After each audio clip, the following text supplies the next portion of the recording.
the third time this month. Well, that's that. Father never relents.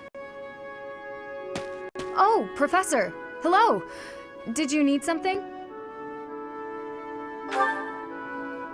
Well, that is... I was just tossing out something I have no need of. It's important to keep our spaces clean after all. You'd do well to remember that too, Professor. A clean space makes for a clean mind, or some such. Getting rid of things you have no need for is the first step to managing one's belongings in an economical way. While I'd love to help, I don't want people getting the wrong idea with me being alone in your room. Despite my family's nobility, we've never been particularly wealthy. So my father raised me to be conservative with my resources, paring down when necessary. He also encouraged me to keep my living spaces immaculate, so the two go hand in hand, I suppose. Yes, he's a good person. Even when managing our territory used up most of our family's resources, he still went out of his way to ensure my comfort. Oh, just a scrap of paper. It was already written on, so no good for note-taking. And obviously, I can't use it to clean my lance. So I tossed it. No need to hang on to inconsequential things, you know. Professor, did you come to check on me for any particular reason?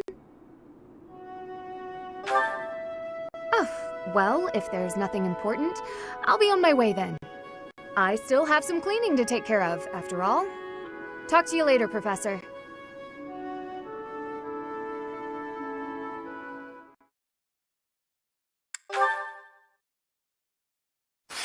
Ugh, will Father never learn? All of these useless letters are only creating more rubbish in the world. Professor? Oh, I didn't see you standing there. My apologies. Oh, that paper. Well, Yes, it was. It was a letter from my father. I understand where you're coming from here, but I have no need of such things. It isn't like anything of importance was written on it.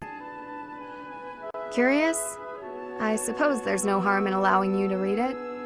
Go on then. My dearest daughter, Ingrid. Are you well? I trust that you are behaving yourself and refraining from causing trouble for others. Things on the home front are in order. The marriage proposal for you and the Viscount's son should be prepared soon. Although, I am quite certain there are many superior candidates at Garreg Monastery. As you know, the very survival of our family is dependent upon whom you marry. You are the only one left in the family who can make things right. We are all counting on you. Do not lose sight of what truly matters.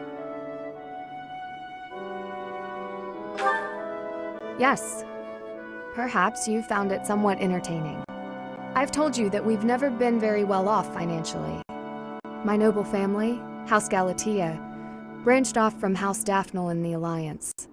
Shortly after, we were lucky enough to receive the support of the royal family, allowing us to attain nobility, to some extent. But the territory we watch over is poor, its harvest meager, and our noble blood too has grown thin. Neither my father nor my brothers bear a crest. I, however, do bear a crest. Because of this, my father sees me as our family's one hope for the future. A crest is highly prized among nobles. Were I to marry into a greater noble family, that financial support could soothe our woes. Thank you, Professor.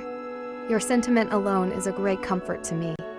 Despite my own feelings, I understand his approach to all this. It isn't that he doesn't care for me. I understand it very, very well, which is why I apologize, Professor. I must be going.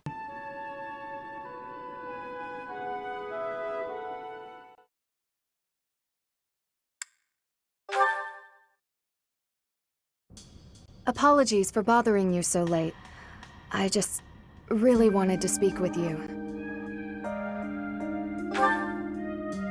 Thank you. You see, I've been feeling conflicted about my future. It may seem petty to worry about such things in the middle of a war like this. This isn't something I open up about with many people. Feeling such a sense of inner turmoil while a war rages on, and others are fighting with all they have, well, it feels a little selfish. The truth is, I've wanted to be a knight ever since I was a small child. Not just any knight, like one you might find serving within the castle guard, but a true knight, one serving a master. However, my father has always had different plans for me. He wants me to marry for the benefit of the Galatea family. Defying my father feels wrong. I've seen how he's struggled over the years. His burden has always been far greater than any I've had to bear myself. While he fed me extravagant meals, he subsisted on meager portions and watered-down soups. He never once complained, even though he must have been starving. Knowing his sacrifices, I've never been able to tell him of my dream of becoming a knight. Although ultimately, I find myself betraying his wishes. Now that I've parted ways with my father, there is nothing to stop me from pursuing my dream. But even if I do become a knight, I feel an unease deep within me. I fear I will never escape this guilt I carry, that I have shunned my duty as a noble. Yes, I know. All I can do is accept this inner turmoil. Even with the academy days long behind us, you're still a professor through and through. Always listening to others' troubles and offering up your wisdom. I really am grateful for all that you do for us, Professor. I hope you'll always be here as a guide to everyone. I know I myself would appreciate that deeply.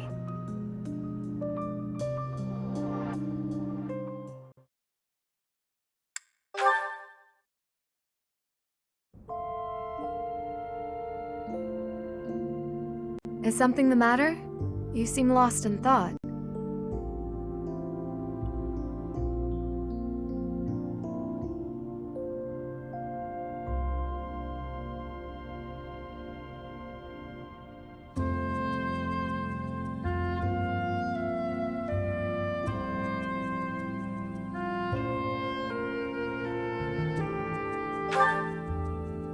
I know you've been very busy lately.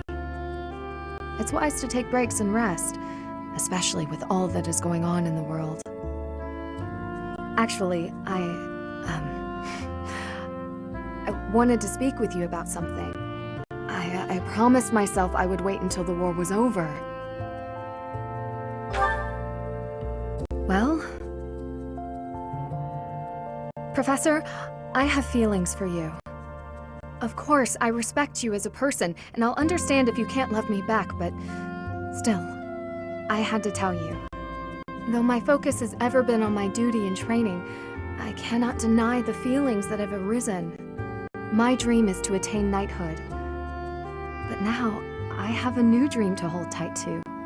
That is to be with you. Always.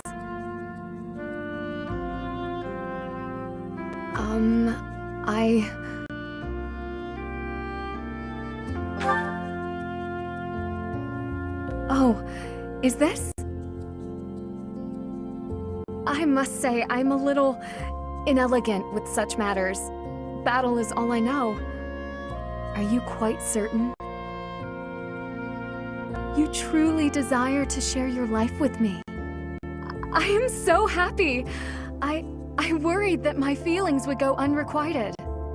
Now that all of that is out in the open, I feel as light as a feather. My love, I swear to stay by your side, always.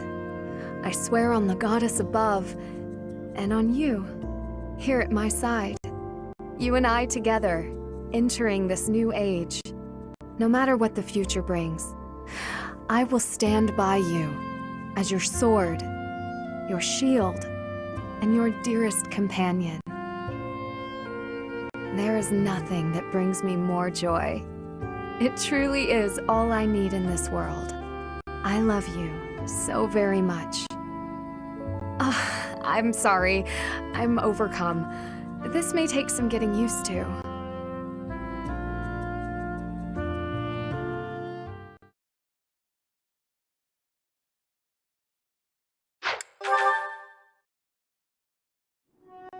That's the third time this month. Well, that's that. Father never relents. Oh, Professor! Hello! Did you need something? Well, that is... I was just tossing out something I have no need of. It's important to keep our spaces clean after all. You do well to remember that too, Professor. A clean space makes for a clean mind, or some such. Getting rid of things you have no need for is the first step to managing one's belongings in an economical way. Certainly, I'd love to. Just say when, and I'll be there in an instant. Despite my family's nobility, we've never been particularly wealthy. So my father raised me to be conservative with my resources, paring down when necessary. He also encouraged me to keep my living spaces immaculate, so the two go hand in hand, I suppose. Yes, he's a good person. Even when managing our territory used up most of our family's resources, he still went out of his way to ensure my comfort. Oh, just a scrap of paper. It was already written on, so no good for note-taking. And obviously, I can't use it to clean my lance. So I tossed it. No need to hang on to inconsequential things, you know. Professor, did you come to check on me for any particular reason? Oh, well, if there's nothing important, I'll be on my way then. I still have some cleaning to take care of, after all. Talk to you later, Professor.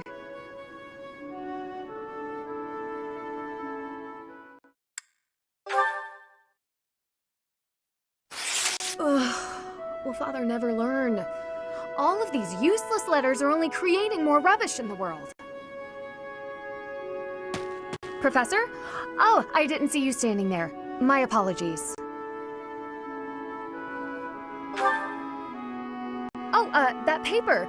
Well, Yes, it was. It was a letter from my father. I understand where you're coming from here, but I have no need of such things. It isn't like anything of importance was written on it. Curious? I suppose there's no harm in allowing you to read it. Go on then. My dearest daughter, Ingrid. Are you well? I trust that you are behaving yourself and refraining from causing trouble for others. Things on the home front are in order. The marriage proposal for you and the Viscount's son should be prepared soon. Although, I am quite certain there are many superior candidates at Garreg-Mach Monastery. As you know, the very survival of our family is dependent upon whom you marry. You are the only one left in the family who can make things right. We are all counting on you. Do not lose sight of what truly matters. Yes. Perhaps you found it somewhat entertaining. I've told you that we've never been very well off financially. My noble family, House Galatea, branched off from House Daphne in the Alliance. Shortly after, we were lucky enough to receive the support of the royal family, allowing us to attain nobility, to some extent. But the territory we watch over is poor, its harvest meager, and our noble blood too has grown thin. Neither my father nor my brothers bear a crest. I, however, do bear a crest. Because of this, my father sees me as our family's one hope for the future. A crest is highly prized among nobles. Were I to marry into a greater noble family, that financial support could soothe our woes. Thank you, Professor. Your sentiment alone is a great comfort to me. Despite my own feelings, I understand his approach to all this. It isn't that he doesn't care for me.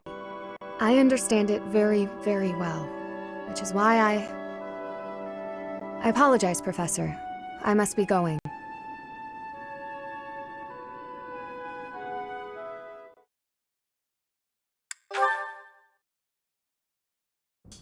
Apologies for bothering you so late. I just really wanted to speak with you. Thank you. You see, I've been feeling conflicted about my future. It may seem petty to worry about such things in the middle of a war like this. This isn't something I open up about with many people.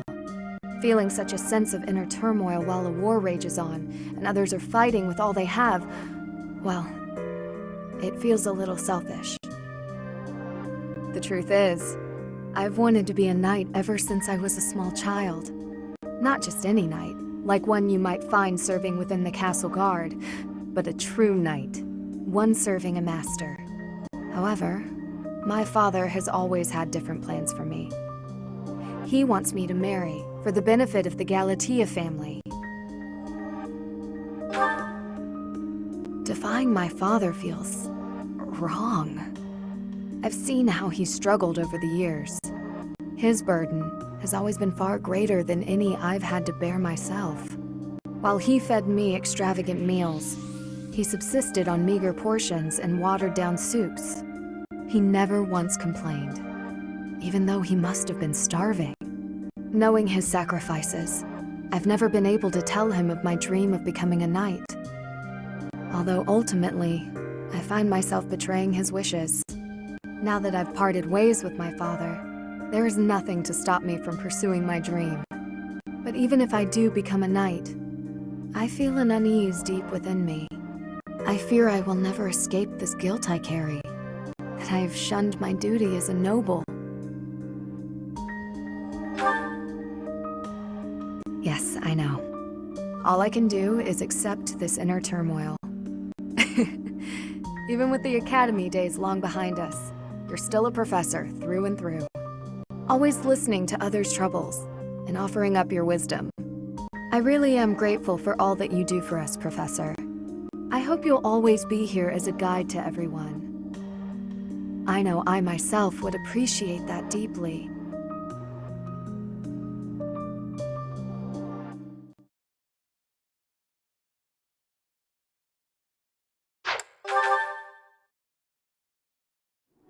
Thank you for sparring with me, Your Highness. It seems despite how hard I've worked, I'm still no match for you. Oh, there's no need for such humility. Thanks to all of your hard work, you're improving rapidly. If you're going to praise me, it should at least be after I've won a match against you. You know, Ingrid, I may be the victor when we cross spears on foot like this. But on horseback, your handling of a lance is far superior. Can't I be allowed to have my own area of expertise? No, I cannot allow that. It's my duty to get stronger, to fight with all I have in defense of the kingdom and its people. Such high stakes. By the way, where did you learn that fierce jab of yours? I'm pretty sure the only other person I've seen perform that move is Glenn. So you recognized it? Yes, he shared much with me. I thought as much. I never imagined I would be on the receiving end of one of his techniques again. Glenn and I once studied under the same instructor. I've sparred with him more times than I can count. Yes. He was never short on praise for you. Lord Dimitri is incredible. Such skill.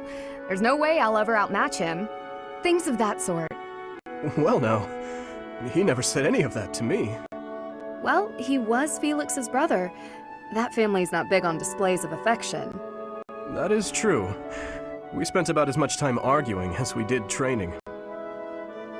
I can't believe it's been 9 years since the tragedy of Dusker.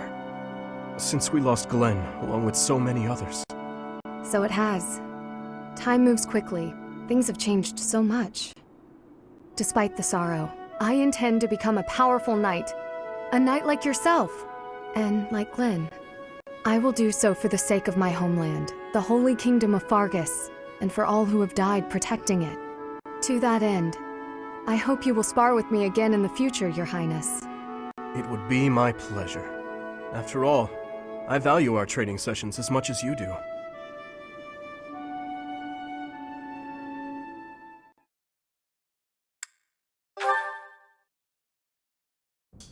Ingrid, I've been doing some thinking, and it occurs to me that I owe you an apology. What? Why do you seem so serious? In a just world, you would be happily married to Glenn. He truly loved you, and it's clear that you care deeply for him as well. But on that awful night, he died right before my eyes. I could do nothing to prevent it. In a way, I'm responsible for you losing the joyous future that should have been yours. I know my words can change nothing, but I'm so sorry, Ingrid. No, Your Highness. There's no need to apologize. Glenn's death, it still doesn't feel real. I always looked up to Glenn. He was the very picture of a perfect knight, noble and virtuous. In the end, he laid down his life, the ultimate sacrifice. I feel proud of him in ways that words can't quantify. Proud? Truly? That's right. I feel proud that he died for those he was sworn to protect.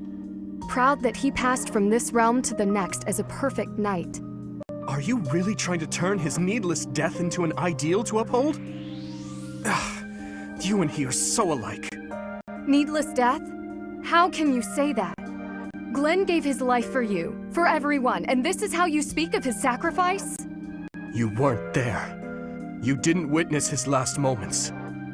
If you had, you wouldn't feel that way. I don't care to hear your interpretation of his final moments. He was and will always be an ideal knight. You would do well to rethink that ideal, my friend. Pardon me? He served in your guard. He took great pride in what he did, in protecting you. The very least you can do is not spit on his memory. If you'll excuse me. What is the matter with me?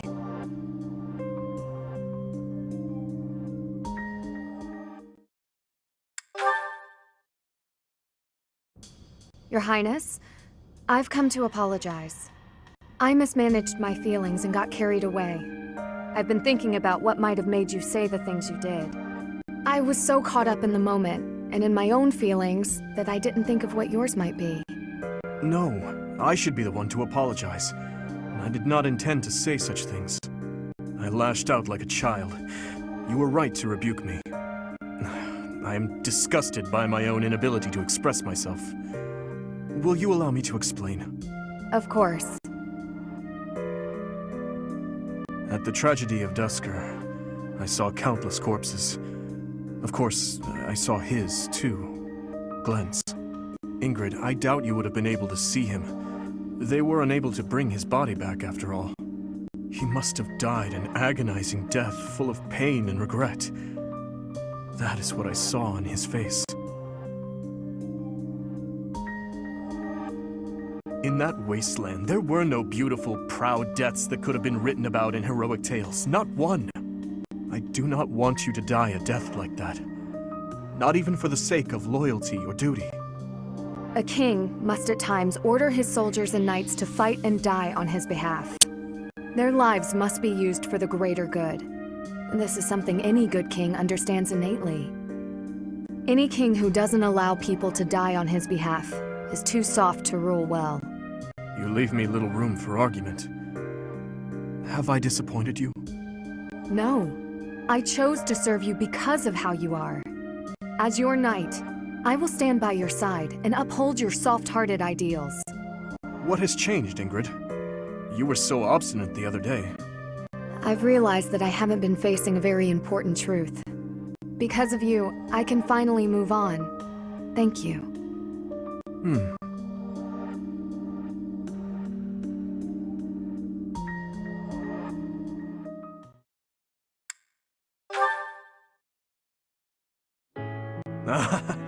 Finally, you score a point against me on the ground.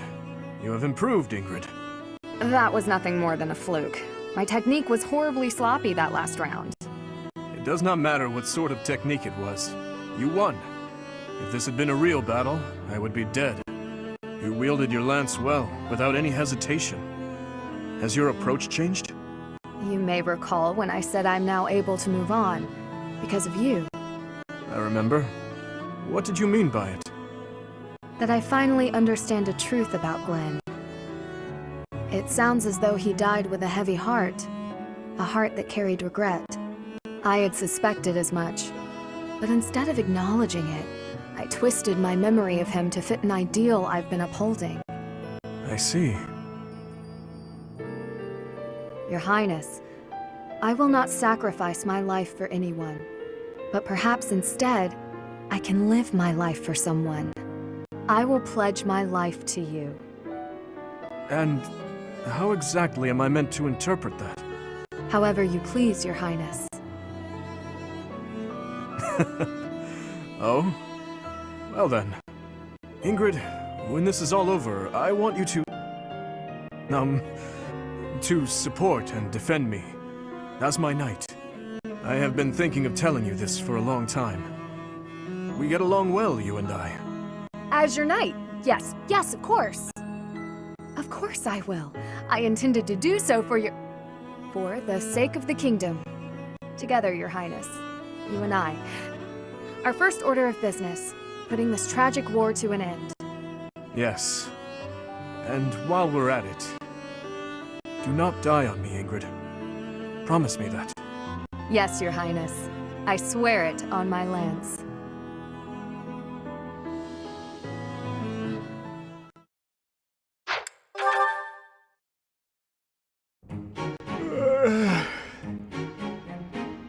Claude.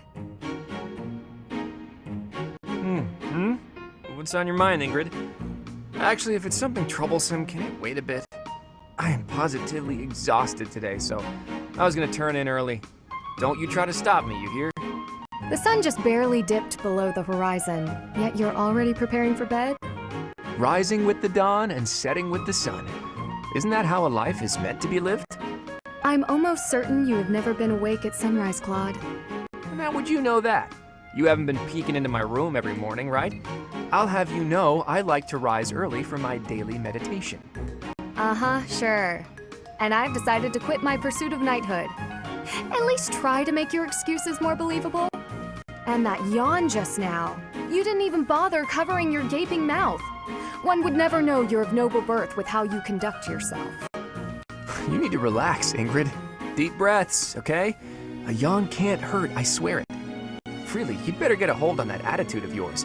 Otherwise, that pretty face is gonna get all twisted up with angry lines. Guys don't like gals who are always griping at them. Try a smile every now and then. Here, let's practice. On 3. 1, 2, 3. You're actually telling me to smile more, aren't you? How common? Since you're so insistent upon telling me what my face should be doing, perhaps my blade can restructure your face with a more permanent smile. All jokes aside, are you not a leader? As a leader, you should set a shining example. A position such as yours comes with responsibilities. See that you consider them more carefully in the future. Ish. And just how long do you plan on lounging about yawning like a slob? At least lounge in your own quarters. Okay. Honestly, some people. Wow, somebody needs to teach that girl to lighten up.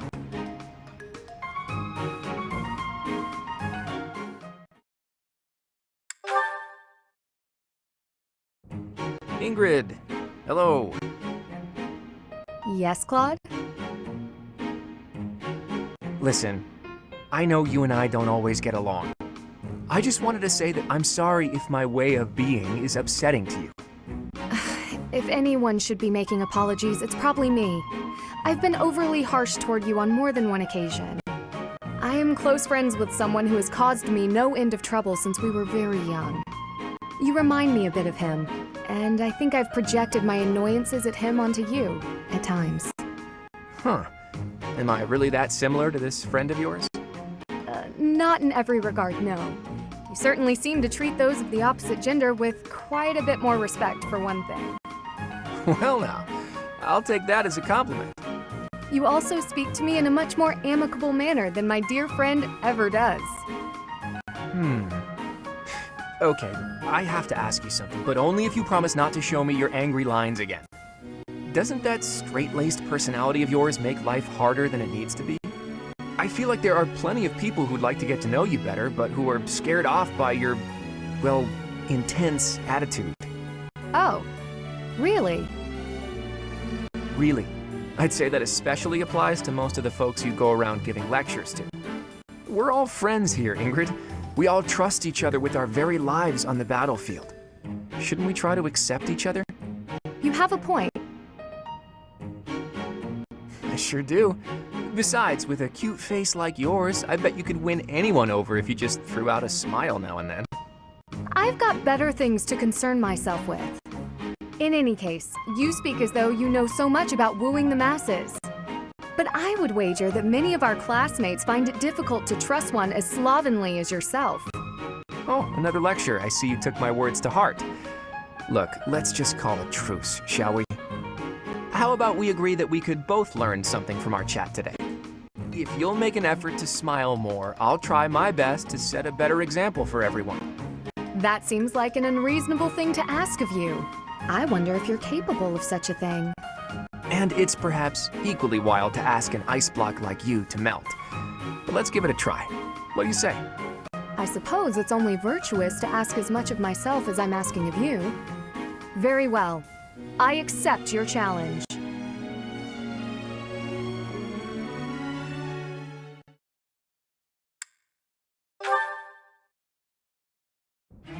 Ah, hello, Ingrid. A good day to you.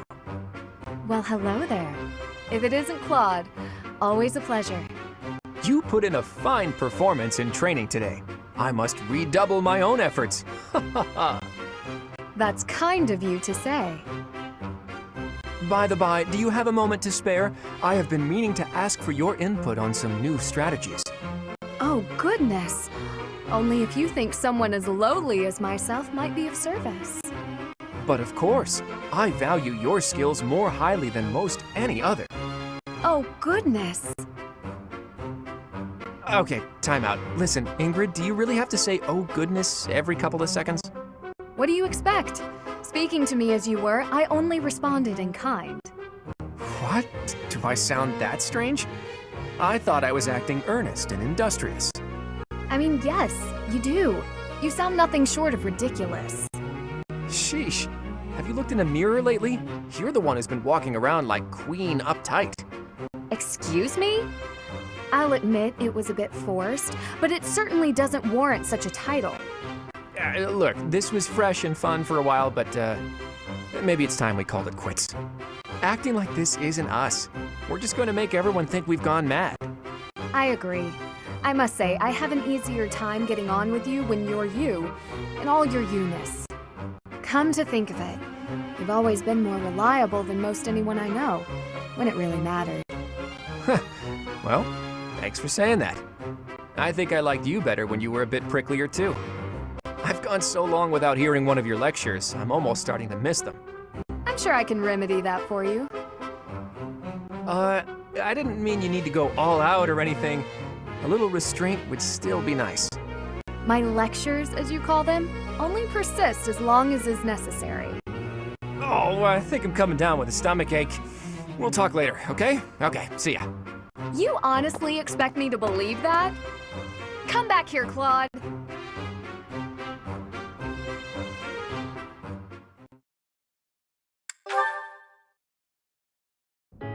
Hi, Ingrid.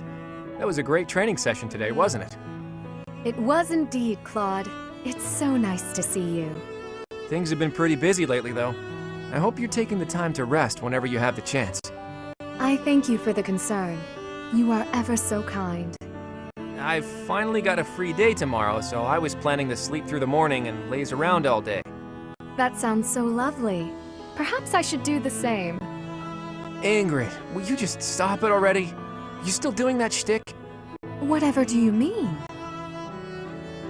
Are you feeling all right? You're acting so demure. It's kind of creeping me out. Ugh, you can't be serious. I always knew you were a layabout, but I see now you're also an insensitive nitwit, too. If I lecture you, you complain. If I act pleasant, you also complain. Ah, you switched back! Please, tell me how to behave.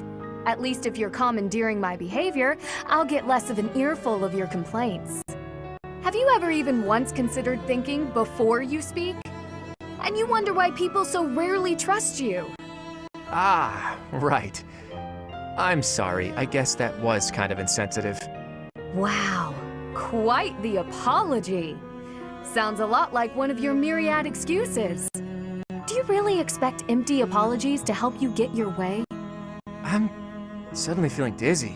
Oh, so dizzy. We'll have to talk about this later. There you go again, you and your excuses. I thought if I made extra efforts to be pleasant, he and I might finally interact without bickering. I just don't know what the best approach is with him. There is no best approach. Were you listening to everything I just said? Ugh. I thought you'd run off. I told you before, didn't I? You're better off as your normal, prickly self. I don't mind getting lectured by you, so keep on doing that from time to time, okay? Just maybe not all of the time. Anyway, oh, the dizziness. Bye. As if an occasional lecture could ever cut it.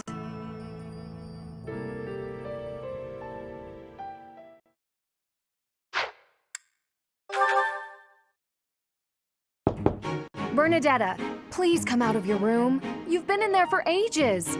You need to train. No. Sorry, not happening. I'm not playing around, Bernadetta. This training is absolutely crucial to the war. I don't care. I can't handle it today. Please leave. Why did you come here? Why did I come here? I didn't choose to join the academy. I was forced. Then more stuff happened, and I didn't have a say in any of it. So, here I am. Somehow. I suppose not everyone has to be pleased about being here. But even so, Bernadetta, I'll ask one more time. Please come out of there. And I'll tell you one more time. It's not happening. Not right now. Not today. You leave me no alternative. If you're near the door, you'd better step away. Ugh! My door! Why? Now hurry along, Bernadetta. You've got lots of training to catch up on. Spare me! I'll train! Just not with you. Anyone but you, please. Is that so? That presents a problem. I know we are two very different people, but whether or not you like me, we are on the same side and must learn to work together. It's not about any of that. If this is how you treat people on your own side, what do you do to your enemies? Don't ask questions you don't want answers to. I did what was necessary to get you to comply. Nothing more. I do hope that the professor will be able to help you through the rest of your training. In the meantime, I will fix your door. Good luck. Right. Okay. Good.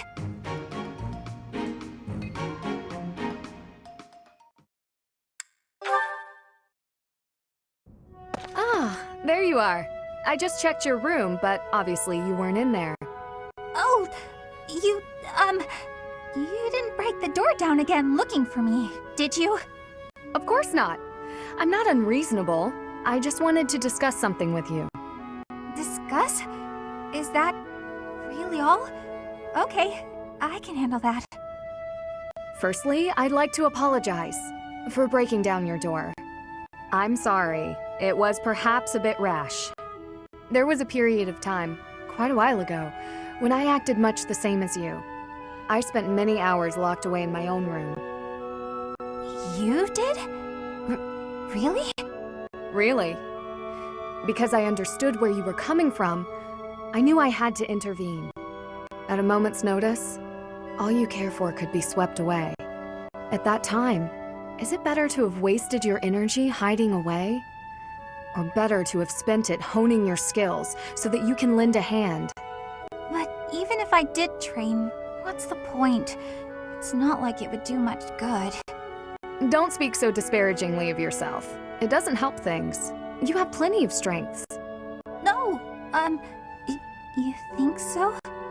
Just look how quickly you sprint back to your room, for example. With more practice, I have a feeling you could outrun most anyone. You're also exceedingly talented in the arts. Surely there's a creative way to apply those talents on the battlefield. Stop wasting your breath and energy on putting yourself down. Just try your best. I'm not giving up on you. You have so much power in you, just waiting to be unleashed. You really believe all that? That's so nice. All right. For you, Ingrid, I'll do it. Excellent. Let's be on our way. Hey, wait! Ah, what are you doing? I didn't agree to this! Put me down! Do you have to be so bouncy? That got us here much quicker, don't you think? Let's begin. Let's warm up by sparring.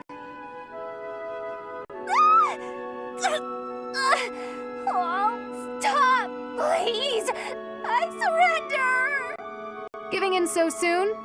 There's no such thing as surrender on the battlefield.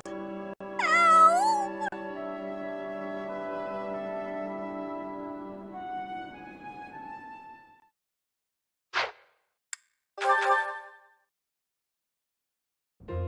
Ingrid, do you have a moment? We're going to perform an opera in the cathedral. We are? Yes! It's a small one, but I need some volunteers. Let me tell you, Alois is very excited. He's already doing a ton of work for the show. I see. What's it about? Classic opera fare. A tragic love story, a princess who falls in love with a handsome commoner. But our princess, she carries the fate of her country on her shoulders. And no matter how in love she is, she can't just marry whoever she wants. Or can she? That's quite a story. Sounds tragic and beautiful. Who will be playing the princess? Me. I was a singer in an opera company, though I hope I'm not being too presumptuous casting myself. Even if you're not interested in being part of the production, you will come to see it, won't you? I'm asking everyone to dress up properly. I want it to be a stylish and elegant night. That does sound quite lovely. And I do want to go, but Please, don't worry if you can't make it. I understand we're doing this on such short notice. No, it's not that. I just, I struggle with the elegant part of things. I don't really do myself up in elegant clothing and makeup and such. If fashion's your concern, lady, you're in luck. I am? If you don't dress for the occasion, no one will take you seriously. But don't worry about a thing. I'll happily work my magic on you. When it's time, I'll meet you in your room. We'll make you the most beautiful woman in the theater. Oh, goodness. Okay.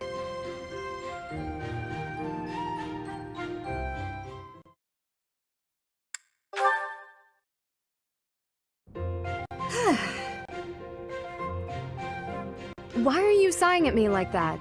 Is my face really so hopeless? Ingrid, I am trying to think of something polite to say right now. It's as if you have no experience dressing elegantly. At all. I mean, I don't. Dorothea, I appreciate you taking the time, but yes, we're in the middle of a war. It hasn't been my top priority. I'm sorry, I shouldn't be so hard on you. I was just surprised, is all. A gal like you're a beautiful young noblewoman who somehow has no experience with either makeup or fashion. This is basic stuff, Ingrid. The basics of the basics, really. But it's like you've never even tried. I was just never interested before. Even as a child, it never appealed to me. Fussy, pretty things always felt unnecessary. And gussing myself up to attract someone has never played an important part in my pursuits as a knight. But you've piqued my interest in all this. How? It's not like I'd be dressing myself up just to attract someone. I'd be dressing up for the occasion, specifically. Even if I don't dress up any other time, a special occasion such as this is a good reason to try it out. Well, yeah. That's why we dress up when we go out. You might meet someone, and you want to look your best, don't you? Get their attention, lure them in. That's the exact opposite of what I just said. You said previously that dressing up for the occasion is reason enough. Oh, I just said that so you wouldn't run off screaming. I see. My real point is that you're quite lovely even before getting all fixed up. Absolutely bewitching, in fact. So when I'm finished with you, well, someone looking at you could be forgiven for wanting to pounce. Could they be? I don't know that I'd forgive them. Oh, I know. That's why just before I lunge, I'm gonna ask permission. Permission is not granted. Ever. Just back off.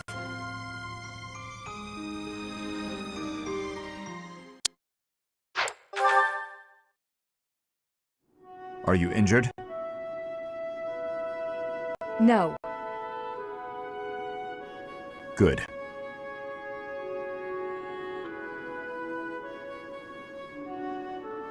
I'd have cut my way through, alone, without your assistance. My apologies. Your apologies are empty.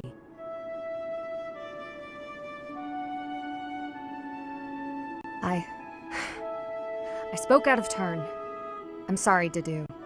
His Highness has put his faith in you. You're a valuable comrade, no matter my feelings. The people of Dusker... Save your breath. There were countless people like you in the capital. People who spat, threw things, insults and stones alike, whenever they pleased. Their anger was natural. I do not begrudge them. I see. You owe me no apology, and I will keep my distance on all other occasions. But on the field of battle, allow me to aid you. If you were to fall, His Highness would grieve. I see. Then I will accept your help on the battlefield. Understood.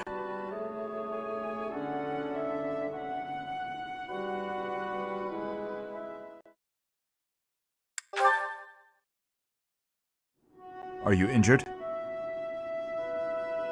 Dedu, saving the day again? Apologies. I'm the one who owes you an apology. You've saved my life how many times now? If I keep being so callous, I'll seem ungrateful. No matter. But I'm accustomed to it.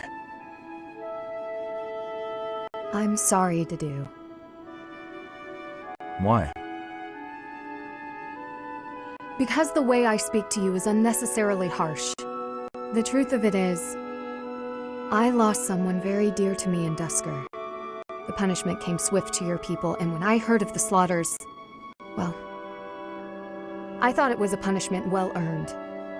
I thought the people cruel and heartless, deserving of the tragedy that ultimately befell them. But you're different. You seem nothing like the people of whom I speak. So why not speak back against how I and so many others feel?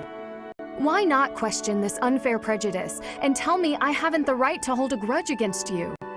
If you just speak to me, if you tell me the truth about all of this. I do not know the truth of it myself. His Highness says the tragedy was not the fault of my people. But just like anywhere, there were many different people in Dusker, some very good, and others very bad. It is not unimaginable that some may have conspired to take part in that wickedness. Perhaps we are merely victims, or perhaps we are regicidal monsters. Whatever the truth of it is, you are not to blame. The people I hate are the ones who are responsible for that whole mess. You just got caught up in all of it. Ingrid. You've rushed to my side. You've saved me countless times. I am sorry for how I've treated you. Truly. If you think of me as your ally, that will suffice. For me, That is enough.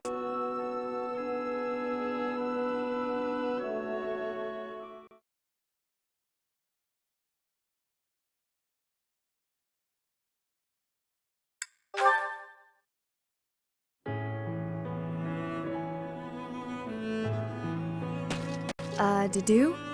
Are you okay? You look unwell. Ingrid. Is my face frightening? What? I mean, sort of? Or, not exactly. I wouldn't use the word frightening. Aggressive, maybe? But it's really nothing to worry about. Why? Did someone say something cruel? I made a village child cry.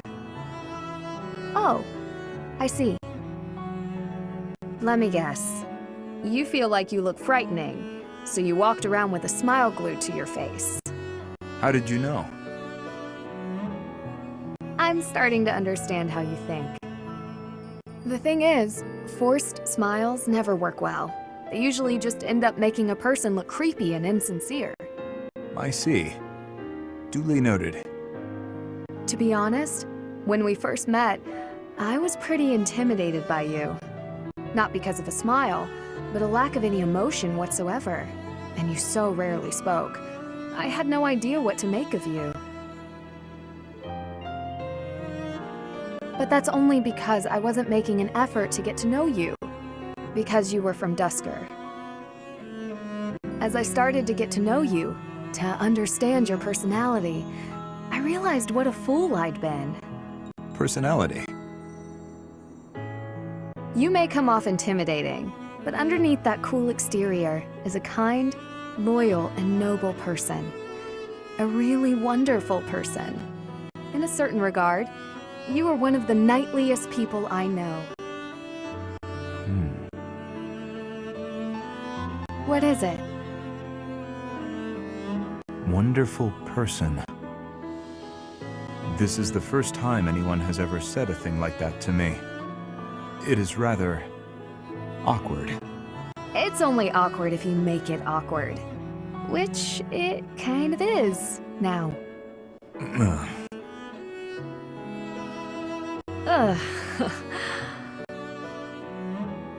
Well, let me know if you need anything. Yes, of course. Same to you, Dedu.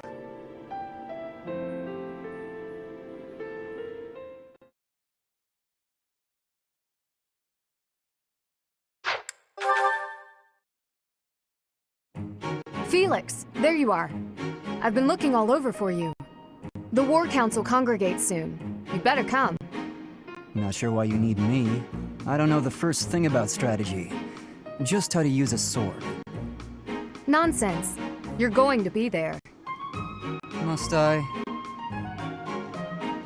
Why is this such a chore? You went last time.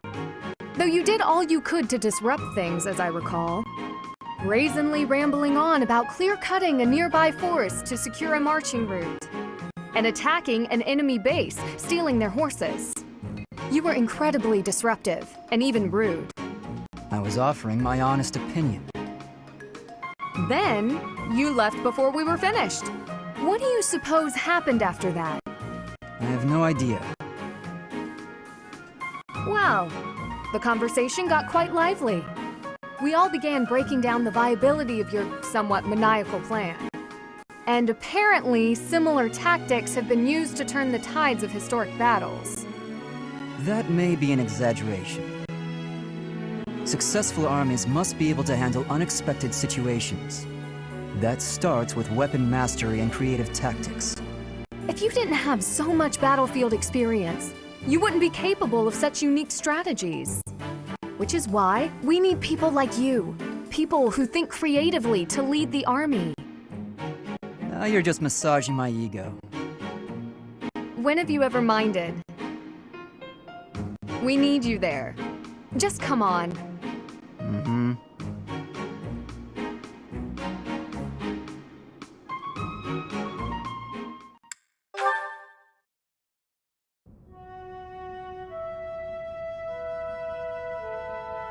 Hello? Oh, hello. Have you been there long? I was absorbed in this book. Another silly legend? First of all, they're not silly. And second of all, no. It's an essay that speaks to uncommon and challenging battle scenarios. I've been researching such things since you proposed your unique strategy. Listen to this. Your commander gives orders that put your hometown in extreme danger. Do you carry out the orders or protect your hometown? What nonsense. I was talking about real-world tactics, not some dumb ethical question. Whatever your personal feelings on the matter, I see similarities between such tactics and these dumb ethical questions. I haven't read beyond this one, but I think the obvious answer is to follow your commander. The duty and pride of being a knight demand that you follow orders, regardless of your own feelings. But if I were put in such a position, I don't know how I'd fare.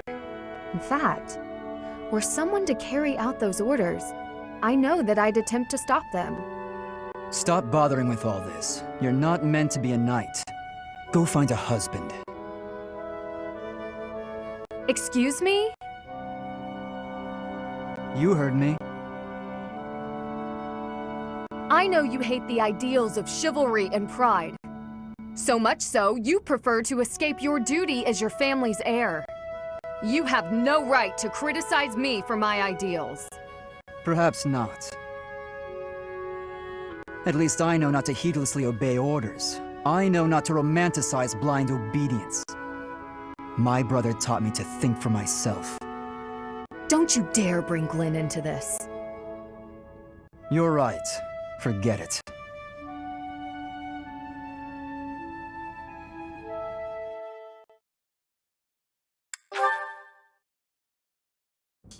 Why are you taking over my cleaning responsibilities?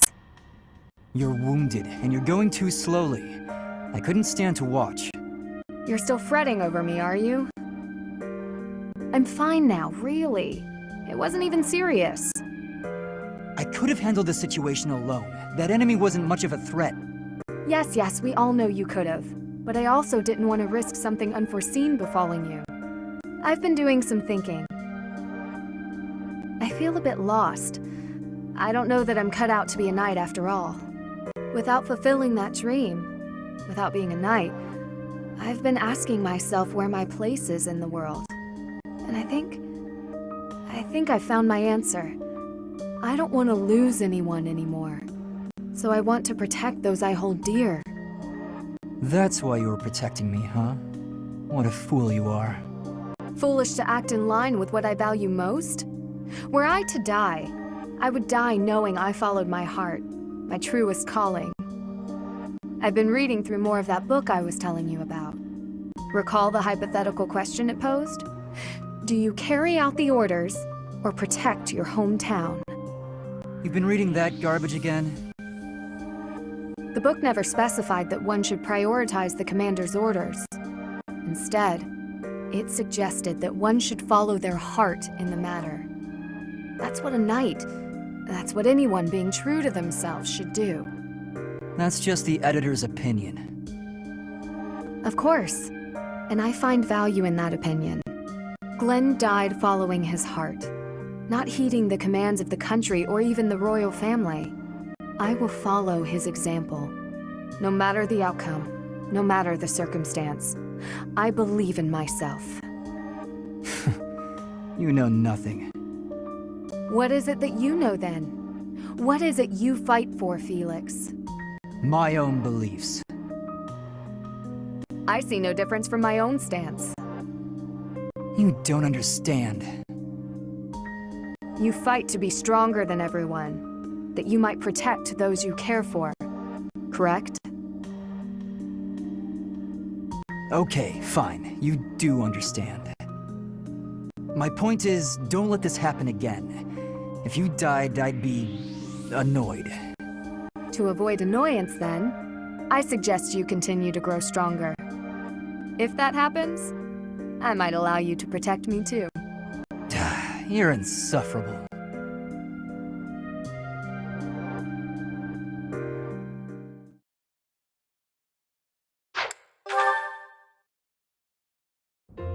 Hi there, Ash.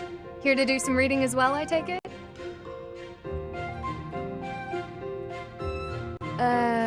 Ash? Huh, Ingrid! You gave me a start. How long have you been standing there? Not too long. Apologies for startling you. Must be a great book for you to be so deeply engrossed in it. What has you so captivated? Oh, it's quite an old book. One of the really old legends of Fargus. Aha! It must be the Sword of Kaifon then, yes? Oh, so you know it. Oh yes. I know it quite well. I read it often as a child.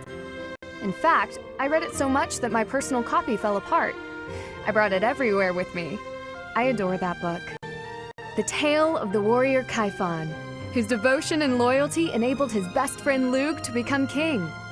He went to great lengths to see things through. Exactly! I love the image of him charging forward into the fray, ready to take on any obstacle in the name of his king.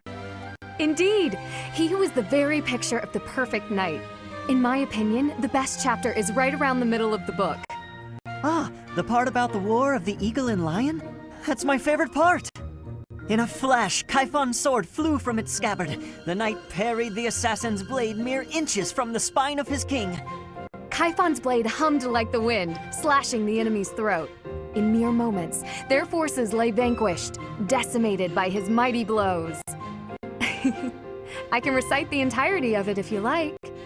I never grow weary of that tale, the pinnacle of knighthood, with all its struggles and glory.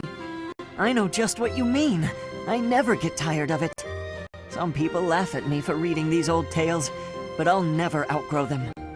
I'm glad to find someone who shares my enthusiasm.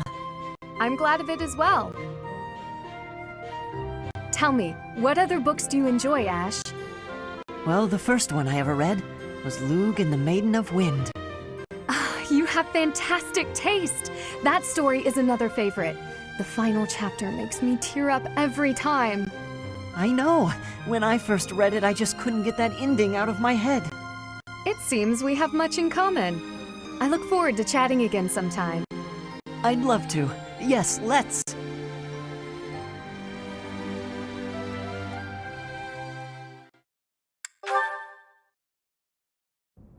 Do you know this legend, Ingrid? It's about the Battle of Fodlan's Throat. Oh yes! I know it like the hilt of my sword. With so many valiant knights appearing in this story, I couldn't help but wonder which was your favorite. I really like this one, the one in the middle, the knight who stands in defense of the Duke. Such a wonderful knight. One of my favorites as well. That makes sense. He's so noble and virtuous. In fact, he kind of reminds me of you. Thank you. You remind me of him as well. You are honest, as is he. No, I'm nowhere near as great. Maybe someday. Maybe if we work hard together, we can both become knights as glorious as the one in this story. Together, yes. Now wouldn't that be something? If only we could. Huh? Ash, the legends are exactly that. Legends. They're not indicative of real life. The cards we are dealt are what they are. We can work with what we have, but we can't change what's in our hand. What's that supposed to mean? I long to serve His Highness as a knight. The sort of knight that legends are written about. But I was born bearing a crest, and with that comes responsibility. Whether I like it or not, I am the last hope of House Galatea. I am the only one who can carry on the family bloodline and restore our lost fortune. To do that means setting aside my own dreams and ambitions. You still have the right to pursue your dreams. Ash, I must ask something of you. Yes, of course. Anything. My dream is aligned with your own. Please, for both of us, promise to see yours through. That doesn't seem fair. I'll never be able to see my dream through. Doing so would mean terrible misfortune for others. So, I am bound by honor not to follow through on my own dream. But I can help you achieve yours. Come on, this isn't like you at all. Please, don't smile when your eyes are so sad.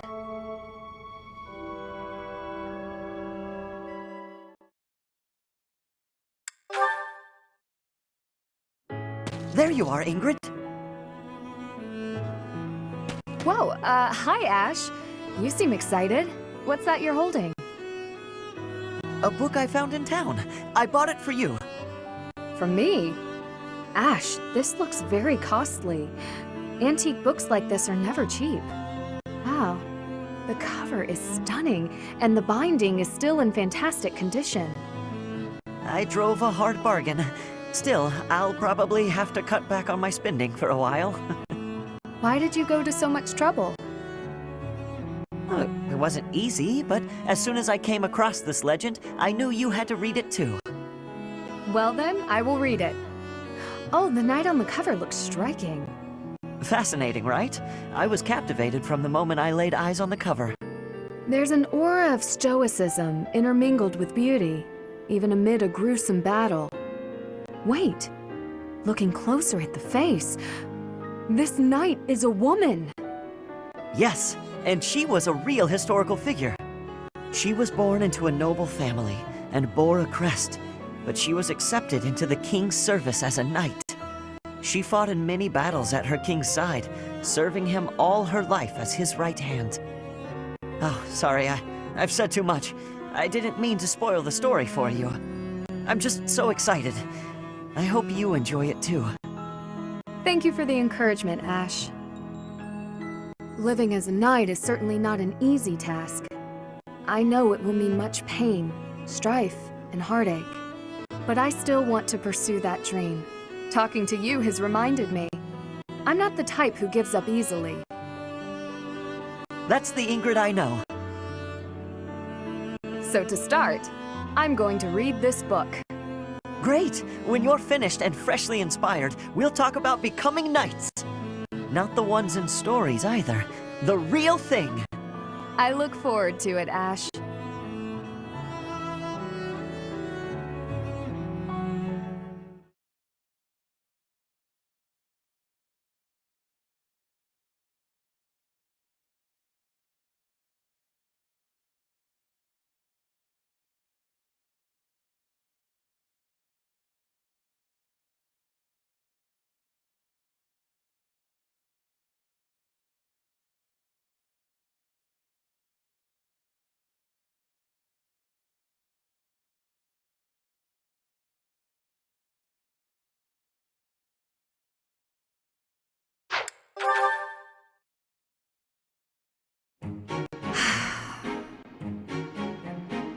That was quite a sigh. What's wrong, Ingrid? Tell me, Sylvain, what am I to you? You're my friend.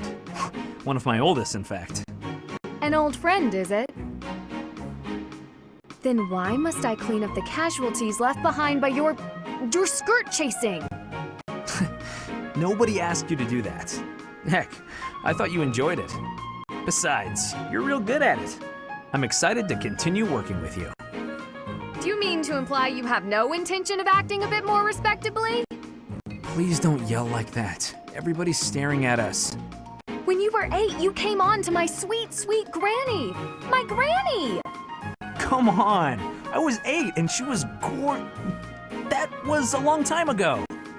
Sylvain hit on Ingrid's grandmother? Wow. People can hear you. Please be quiet. When you were 10, we went to that harvest festival, and you started making eyes at a scarecrow. A scarecrow? Wait a second. That was just an accident. A tragic, tragic accident. When you were 15, you sought, relentlessly might I add, to involve yourself with Lord Gwendol's daughter. Who do you suppose made peace with the furious lord despite having nothing to do with it? Me. Always me, always for you. Every time. What a jerk. You know what? This conversation is over. I'm done. My point is that this has to end. Not later, but now. Fine. I promise I'll try to change. Are you happy now?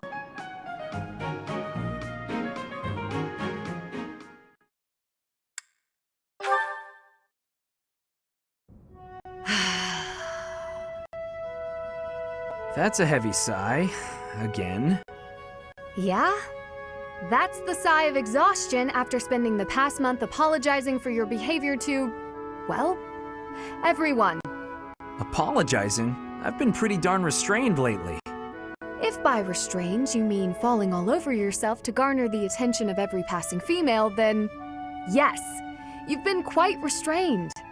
Mark my words, the more you hurt people, the more weighty the repercussions will be. Your actions will come around to bite you. Ha! If I get bitten, that's all just part of the game. Heck, I had one girl's brother come after me with a pitchfork. If you end up getting maimed or killed by a pitchfork, don't expect me at your funeral. Glenn used to make light of getting hurt too. Then one day, he got more than hurt. Now he's gone. I'm sorry. I was being... You're right. I know what it did to you when he died. It hurt to see you hurt, and not be able to do anything.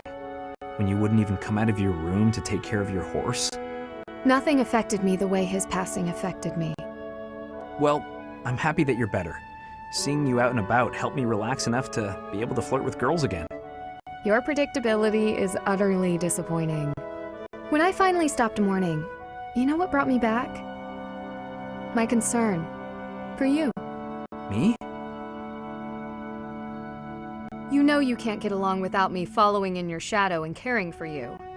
You flirt with anything that has a pulse, offend people left and right, and constantly cause commotions. Huh. The truth really does hurt. Please, Sylvain, consider your actions before you carry them out. And stop acting so nonchalant about getting hurt or killed. Promise me that. Okay. I promise.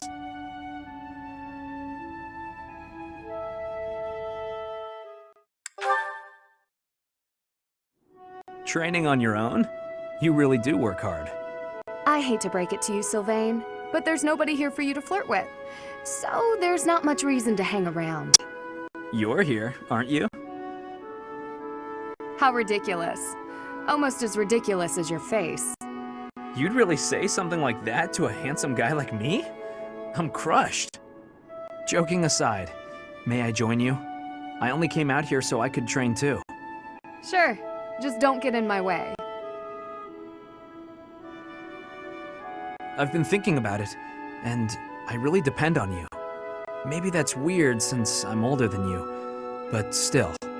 Hitting on me? Again? Have some dignity, would you? No, I'm being honest. I thought you'd listen. Hey, I'd like it if you didn't get too far away from me on the battlefield, okay? Just stay where I can see you. I'll stay as long as I can. You're useless without me, after all. What? No, I'm saying if there's one thing I can do on the battlefield, it's keep you safe. Whatever helps you feel better. Stay and protect me then.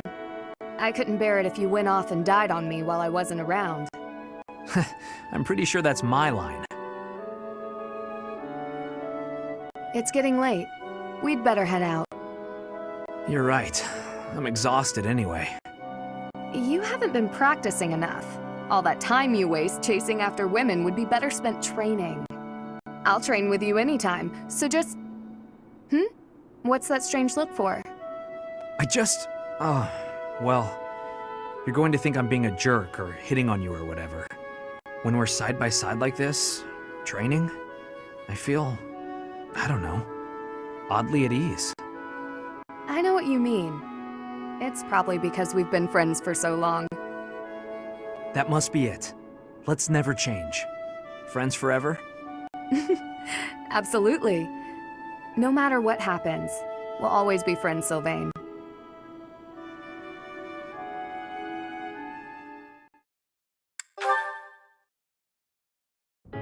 Hey Ingrid, how are you? I mean, what are you? Are you, off to train again?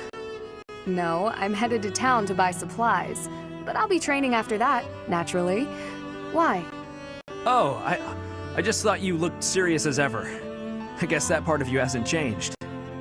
Of course it hasn't. I am as I ever was. Yeah, no, I mean, I guess you're right. You're being weird. Have you always been this weird and I just never noticed? No, I'm pretty sure. I don't think so. By the by, have you, fallen for anybody recently? Don't be ridiculous.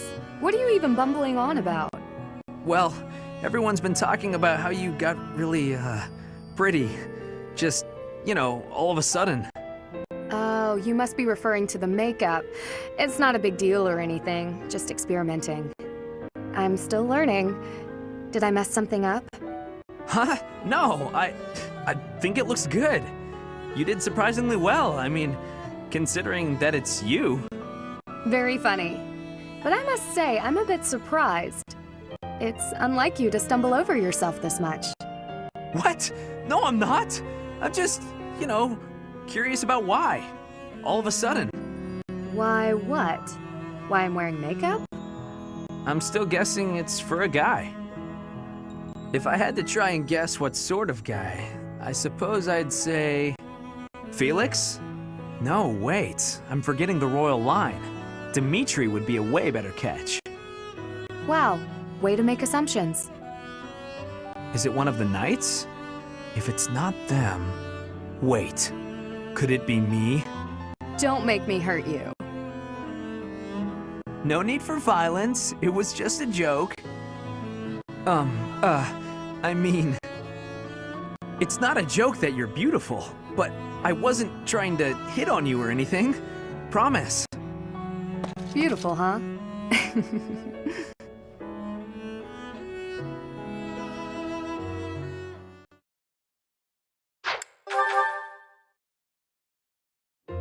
Nightfall? Already? Suppose I'd better wrap up. Good work with your training today, Ingrid. Here's something to wipe up the sweat. Whoa, Mercedes. Hi. Hello. How long have you been... Thank you. You're very welcome. I've been here since you started. That long? Huh. Well, my apologies for not having noticed you. I get so caught up in training, But why are you here? I can't imagine it was too terribly interesting watching me. I disagree. I just couldn't help but admire your training technique. I have to say, you are very impressive. I'm nowhere near as graceful as you. Graceful? I wouldn't say that, but thank you. If I'm to be honest, I'm the one who admires you. Goodness, me? How so? You're always so put together. You hold yourself with such poise and have such a keen eye for fashion. I mean, even the handkerchief you handed me smells like... lavender, is it? It's just lovely. That perfume is a favorite of mine. I'm so glad you like it. Even the fact that you thought to put perfume on your handkerchief is delightfully foreign to me. I'd never have thought of that. I'll gladly share some with you. You're welcome to come visit my room whenever you'd like. We can have tea and chat. How does that sound? That sounds really nice. Yes. Sipping tea and having a chat. It's unlike me, but it sounds lovely. From now on, we'll meet up whenever we have time. We can go right now if you're free. Oh, no need to trouble yourself and rearrange things for me. It's no trouble at all. You'll never know if you're the type who enjoys chatting over tea if you never try. All right then.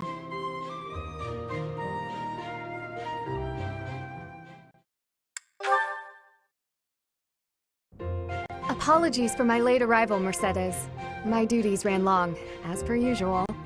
There's no need to apologize at all. Please, have a seat. We've met for tea so many times, but you never seem to get used to it, do you, Ingrid? Not entirely, no. I'm not accustomed to being treated so... delicately. Anyway, what will we talk about today? I actually wanted to gripe about something that's been bothering me. You? Gripe? Now that's unusual. I'm happy to listen, of course. It's the least I can do after all the kindness you've shown me. Thank you. The one thing I really wanted to talk about is marriage. Oh? Yes. I received a letter from my adoptive father about marriage discussions with a noble family. And will you accept? That's the problem. No matter what I decide, I'll probably be married off anyway. What I really want to do is help those in need. But I think it would be more difficult to do so if I married a nobleman. Understandably so. Sounds to me like you need a strategy to silence your father. Sorry? To silence him? Don't you agree? It seems the best course of action would be to consider severing all ties with the family and running away. We don't need to go that far. I'm sorry, I really just needed to let that out. I don't need you to worry about solving my problems. Oh, okay. It's just a bit personal for me, actually. My own father has brought countless marriage proposals to my attention. He always was obsessed with me carrying on the family bloodline. At a very young age, my hand had already been promised to someone in marriage. But Glenn died young. That must have been difficult for you. Would you have married him if he had survived? That's a good question. It's hard to imagine now. Although I did admire him quite a lot. He held true to the ideals of knighthood, proudly serving the king. Even after all these years, I aspire to be the type of knight that he embodied. But that's just it. I'm not a tool for furthering my family's fortunes. I'm a knight at heart, regardless of what my father desires. I see. A very noble cause indeed. How strange that we should be worrying about the same thing. Even though we are such different people. It's true. Enjoying a nice chat over tea with you like this makes me realize maybe the paths we walk aren't so different after all. Don't you think? I do. These tea parties of ours, they really are something special. That they are. Ingrid, I would love to get to know you better if that's okay. I want to know about your childhood, your favorite books, the sweets you like, anything at all. Absolutely. I'm happy to speak with you anytime. And I want to know you better too, Mercedes.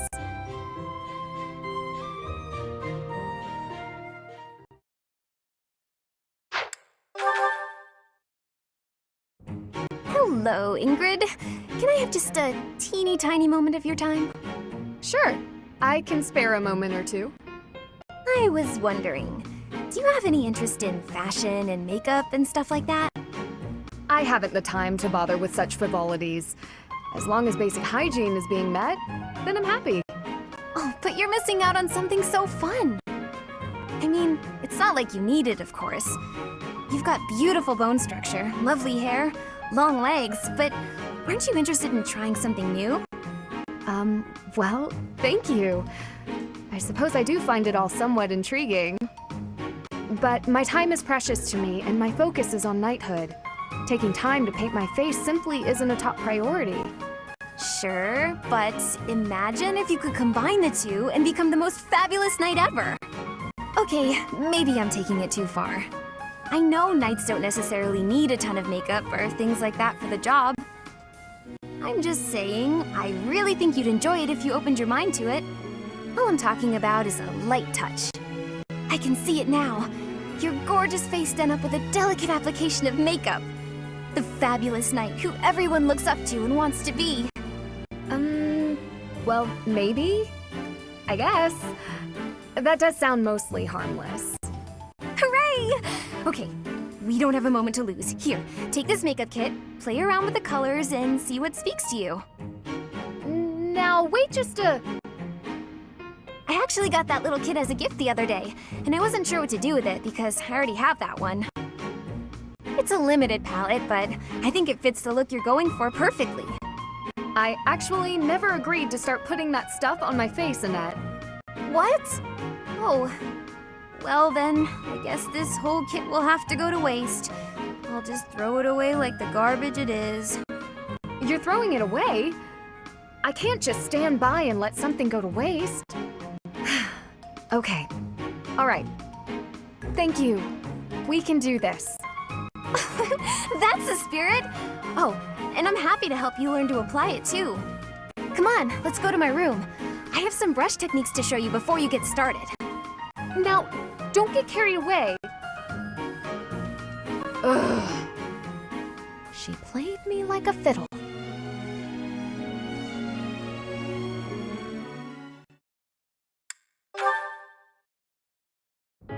Ingrid? What's the matter, Annette? You look upset. I'm just so sorry. I had no idea. I'm not sure I follow. Take a breath. What's going on? Well, I was really curious about why you're not interested in things like makeup. So I asked some of our friends about it, and... Oh, I see. I imagine they mentioned that my family was fairly poor, and they probably also mentioned that I lost my fiancé. Correct? They did. I'm so sorry. It was thoughtless of me to try pushing those things on you. It's perfectly fine, Annette. It's true, my family struggled financially. It wasn't easy growing up, but it taught me values I wouldn't have learned otherwise. And we weren't so poor that I consider myself deprived. I'm sure my family would have bought me makeup if I had wanted it. But it never mattered enough to me. Not then, and not now. Oh, so you just never sought that stuff out? Never. While I acknowledge it can be fun, fussing over my outward appearance isn't an instinct of mine. When I was younger, I'd usually be found covered in dirt, bugs in my hair, and a big smile on my face. Things haven't changed too much since. Then, when my fiancé passed on, my priorities shifted even further. It reminded me of what's most important in life.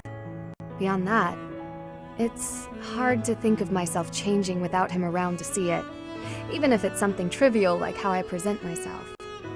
But talking to you has helped me realize it's okay to loosen up and enjoy those things, if I want. So, thank you. Me? Oh, I didn't do anything at all. Except pester. More importantly, do you notice anything different about me today? Yes. It's very subtle, but I could tell right away that you were using that makeup I gave you. You could? Oh, that makes me happy. I was trying to apply it just how you showed me. You did great, and it really suits you. I think there's a lot I can learn from you, Annette. You've helped me embrace a lighter side of life I quite like. It's my pleasure. Ooh, this is so great. Want to go shopping to celebrate? Shopping? But what would we buy? That sounds so overwhelming. There's a dress I've been eyeing for a while now. I'm certain it will complement your pretty eyes. Just leave it to me, Ingrid. I'll make you the most fabulous knight this world has ever seen. Well, that does sound fun. I look forward to it.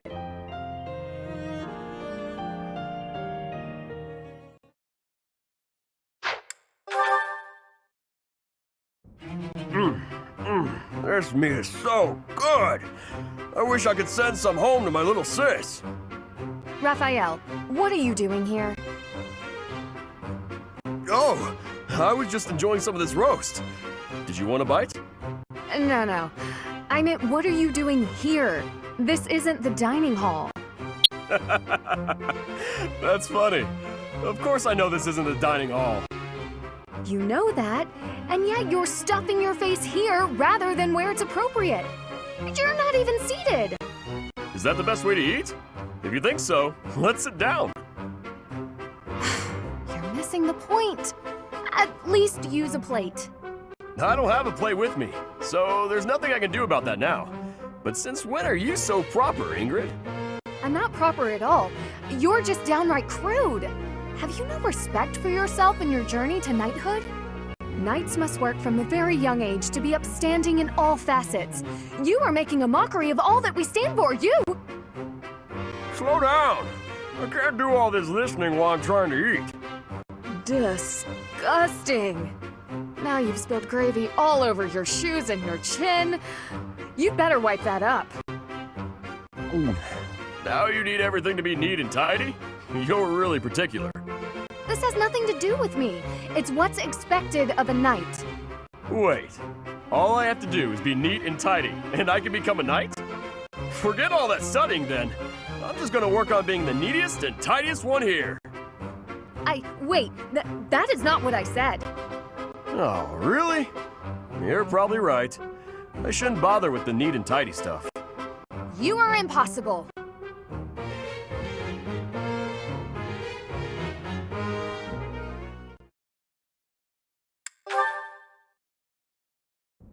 Huh?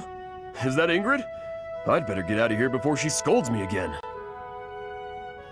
Actually, she looks kind of sad. Maybe I shouldn't run away. Hey! Ingrid! Why do you look so sad? Are you hungry or something? Oh, it's you. No, I'm not hungry. You're not hungry, but you're sad anyway? I don't get it. Are you sick? No. Then are you sure you're not hungry? I just told you that wasn't it. It's nothing you can help with anyway. Well, sometimes you gotta talk it out. That's what my grandpa says. Yeah, I guess that's helpful sometimes. Are you willing to listen then? Of course! Please, go ahead. I've just received yet another letter from my father regarding a marriage arrangement with a noble family. I see. I am the only person in House Galatea capable of carrying on our family line, of passing on a crest. Ah, I see. I've long understood that it would be expected of me to marry, of course. I see. Raphael, are you even listening? I'm right there with you, but... Did you hear that ominous sound? Was that thunder? Sorry, all that listening made me hungry. After hearing you out, I think you're probably just hungry too. And your troubles are sure to go away after a good meal. I really am not hungry, but I can't say no to good food. All right, let's just eat then. I can tell you about my struggles some other time, maybe.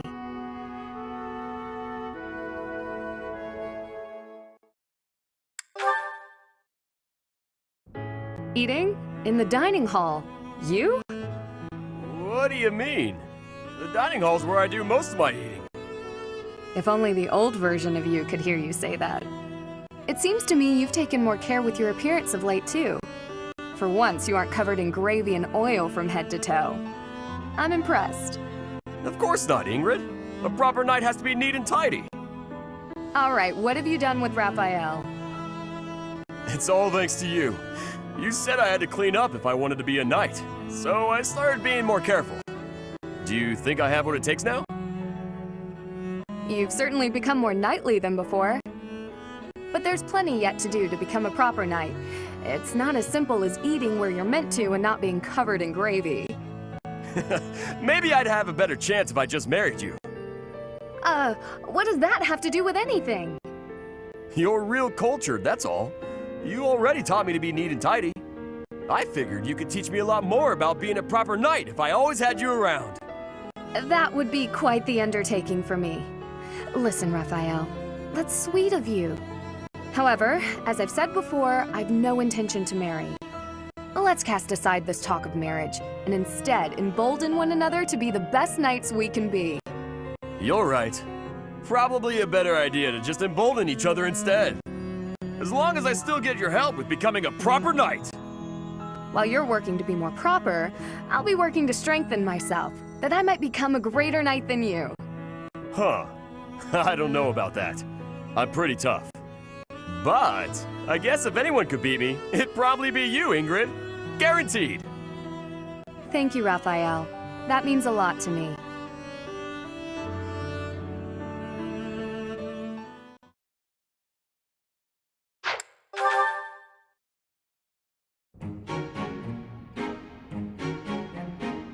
Hey, Ignatz.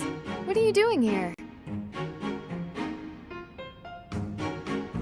Hello? Oh, you're painting. Ingrid, what are you doing here? I could ask you the same. I did ask you the same. Anyway, I'm just visiting the cathedral. I must say, that painting is looking wonderful. Ah! Don't look! Don't look! Why not? It really looks great. Really? I wouldn't lie. Let me have a look. Oh, it's the statue of St. Saros. I hope you don't think I was ignoring you. When I'm painting, I get totally absorbed. Of course not. My feelings aren't hurt so easily. What if you gave her a more edgy outfit? Shorten up her skirt or something. No, that would be improper. Ooh, and how about making her sword bigger? Oh, turn her into a valiant knight. But she's not a knight. Ah, come on. Just this once?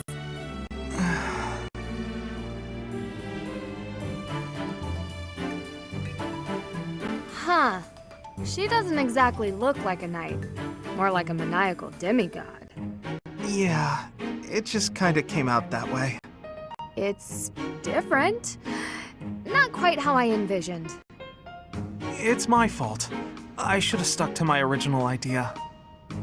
I'm sorry I pushed you, Ignatz. I'll leave you be.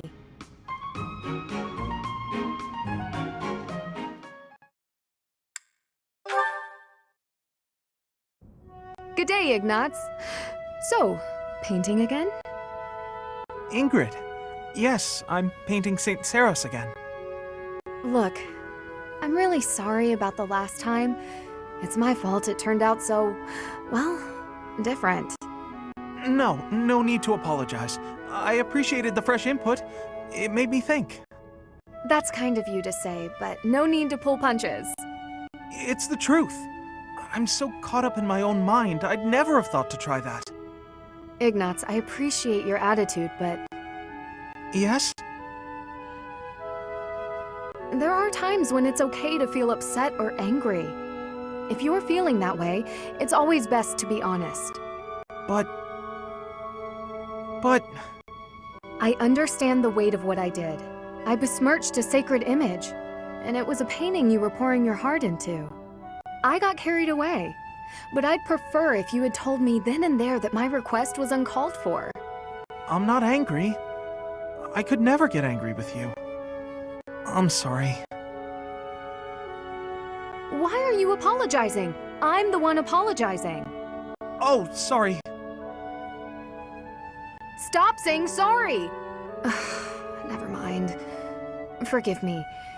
I came here to apologize, and now I'm being sharp with you. Don't worry. It's my fault, really. I'm not very good at expressing myself. I never intended to be such a bother. I think I'll leave you to it. Oh, okay. Sorry.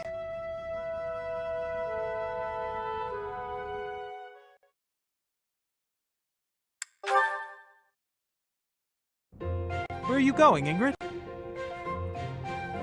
Oh, hi. I see you spotted me. Saw me. I don't want to disturb you. Don't worry.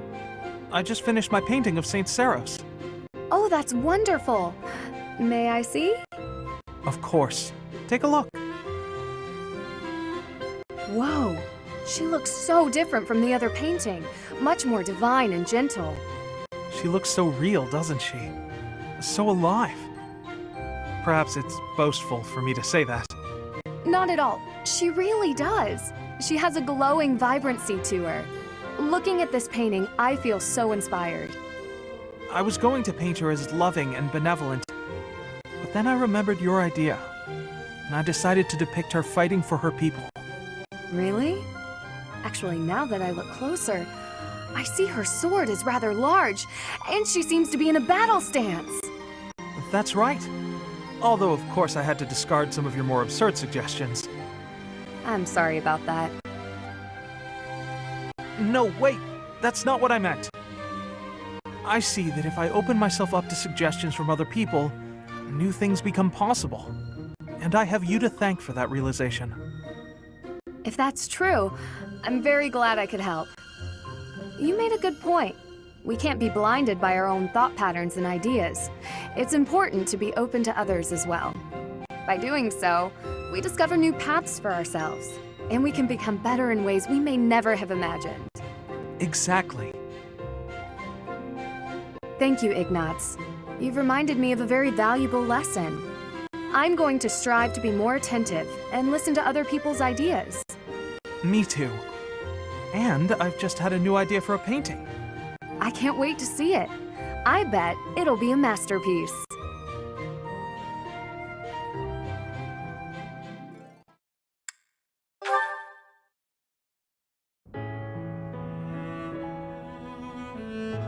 Always diligently working on your craft. Ah, Ingrid! How long were you standing there? Only just now. Oh, is that the new painting you were mentioning? You sounded especially inspired about this one. May I see? No. I mean, the painting's not ready yet. I don't want anyone to see it before it's finished. But we had spoken about how much your perspective can broaden when you let other people in on your work. Had a change of heart? It's not that. This one is embarrassing, is all. Come on. You know you don't need to feel embarrassed around me. Please, show me. All right. Just for a second. This one is even more beautiful than the last. A knight in shimmering armor fighting in all her glory. That lance looks a lot like mine. And the armor. And the horse. Ignatz? Is that? Yes. It's you. The woman in this image. She's so powerful and regal. I'm in awe. So elegant and refined, but with such a soft air, despite the armor and weaponry. That's how I see you. You remind me of Saint Saros.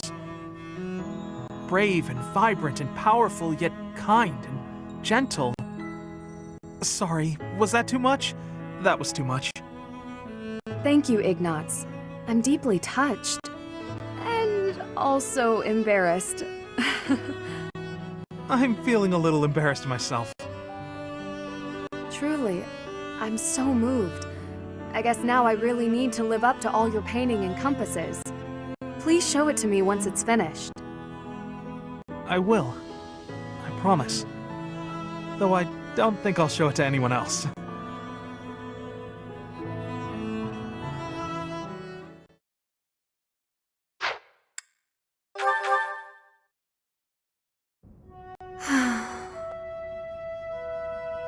Is something troubling you, Ingrid?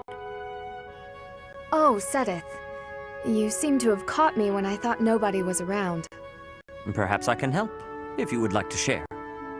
I wouldn't want to bother you with my trivialities. I will not pry, of course. But if you keep it to yourself, no one will be able to help you.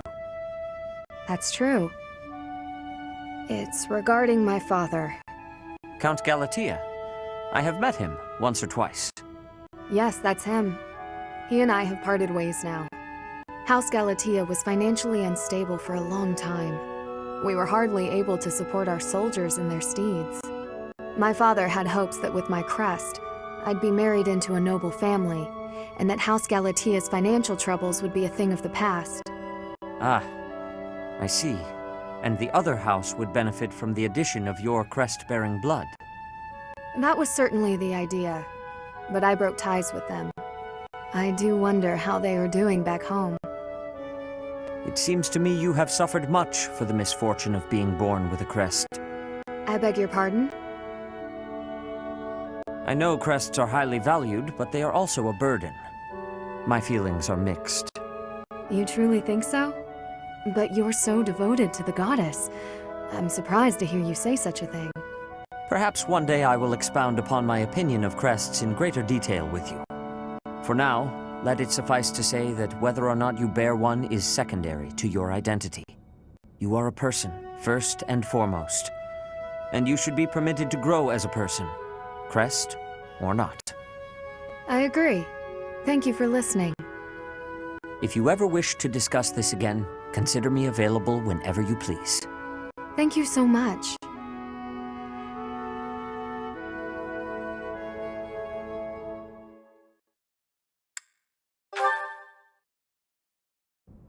Ingrid, are you familiar with the story of the King of Liberation and the 10 elites of Fodlan? Of course. They were the heroes who struck down evil with the power of the sacred weapons. protecting our land and people. Their strength was passed down through the ages, manifesting itself in the crest some of us are born with. Yes, the 10 elites certainly possessed great power. But does that make them worthy of worship? I imagine you ask because they later fought amongst themselves, turning on one another, ravaging the land. Precisely. Initially, Nemesis and the 10 elites worked together to bring peace to Fodlan. But soon their ambitions got the best of them, and they clashed, using their sacred weapons on anyone they chose, strong and weak alike. What I mean to say is, possessing strength alone does not make one worthy of respect. Rather, one should be judged by how they choose to use that strength. Yes, I agree. If you follow that logic, then you will see it also applies to those who are born with crests. Now think of how your father wishes to wed you to another family's fortune on the basis of your crest. Yes? What of it? These are purely inherited qualities. Is it not foolish to judge a person's value by some inherited fortune? That is all a crest is, really. That's what I think too. Having a crest or not has no bearing on your worth as a person. I understand that Count Galatea believes he has the right to manage your affairs. I am certain he has his own share of problems, and I do not wish to meddle or lay blame. But if there is anything I should like to say to his daughter, it is this. How you live your life is up to you. Thank you for your counsel and wisdom, Sedith. Father's hopes were dashed long ago. I will take some time to reflect on what lies ahead. My future.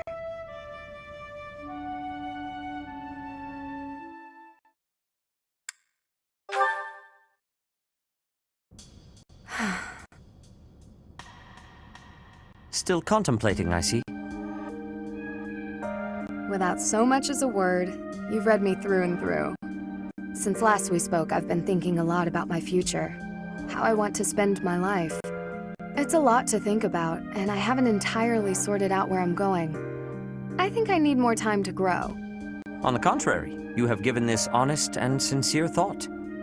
I am quite impressed, actually. You're impressed with me?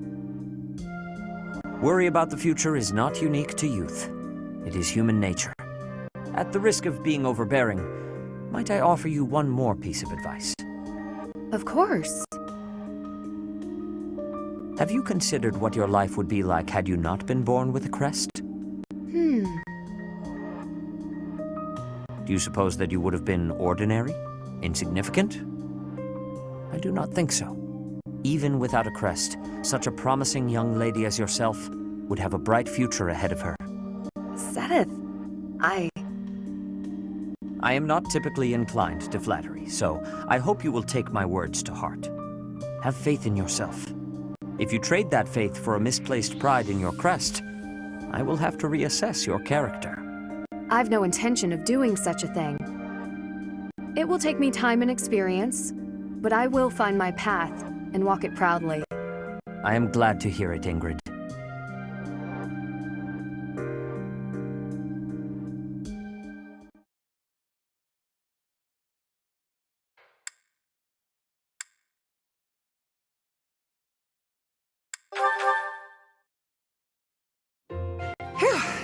Good work. Should we call it a day? Thank you. Yes, let's. Catherine, if you don't mind, I'd like to ask you something. Let me guess. You're going to ask why you're so bad at predicting my attacks. When I expect an attack from above, you surprise me from below. When I expect a jab, I get a sweep. You seem to anticipate my anticipation. It's probably because you're a straightforward, honest person. You're reading my movements and trying to calculate what I'll do next. That has always seemed the most sound strategy when engaging in combat, yes. Right. Well, I take that anticipation and turn it against you. I use my eyes and the tilt of my sword to mislead you. Catching your opponent off guard is the trick to staying alive in combat. You've got to keep yourself alive if you want to protect Lady Rhea, right? Your dedication to Lady Rhea's safety is truly inspiring, Catherine. You flatter me. My dream is to become a knight and protect my king, no matter the cost. there is no greater purpose I can serve. Although your fealty is sworn to Lady Rhea, you are the ideal knight I aspire to be. Admire me to your heart's content, but I'm... Catherine, I'd be honored if you would make me your squire. My what now? Oh, you're far too straight-laced to be my squire. However you might judge me, I'm quite serious about this. All right then, why not? Let's start by teaching you how to flirt with handsome men. Pardon me? That can't possibly be where you want to start. Nah, I was just kidding. I wish I knew how to flirt with handsome men. Instead, let's teach you to lighten up. Ah, understood.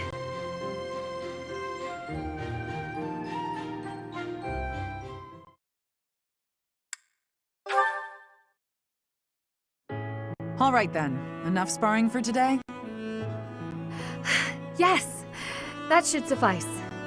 I must say, you've gotten good at seeing through my tricks. I can't mislead you so easily anymore. I've made it my goal to read your aim and not give away anything through my body language. But in hand-to-hand combat, your form needs work. On the battlefield, even if you lose your weapon, you can't ever stop fighting. Sink your teeth into their throats, kick them where it hurts. Do whatever it takes to survive. Have you ever needed to employ such methods? Not on the battlefield. I've never been in such a dire situation that I needed to. But at the tavern, loads of times. With a well-aimed boot, I've brought many a man to his knees.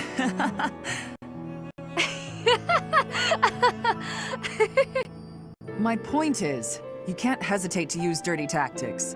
You have to grit your teeth and fight back. War isn't as pretty as it's made out to be in all those poems and songs. Sometimes, even as a knight, you have to do things that you might think are beneath you. You might even have to let innocent bystanders die.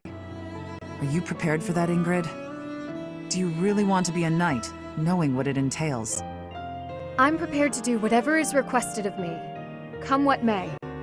I will be a knight who loyally serves my king, just as you loyally serve Lady Rhea. You've got me wrong. I'm loyal to the Archbishop, but only up to a point. I'd do anything in the world for Lady Rhea, except die. If she asked me to die for her, I wouldn't. Does that sound like a contradiction? Very well. That's just who I am. You're right. It does sound like a contradiction. With all due respect, that isn't very knightly of you. I'm not sure I fully understand. You will someday. Maybe not for a while, but you will.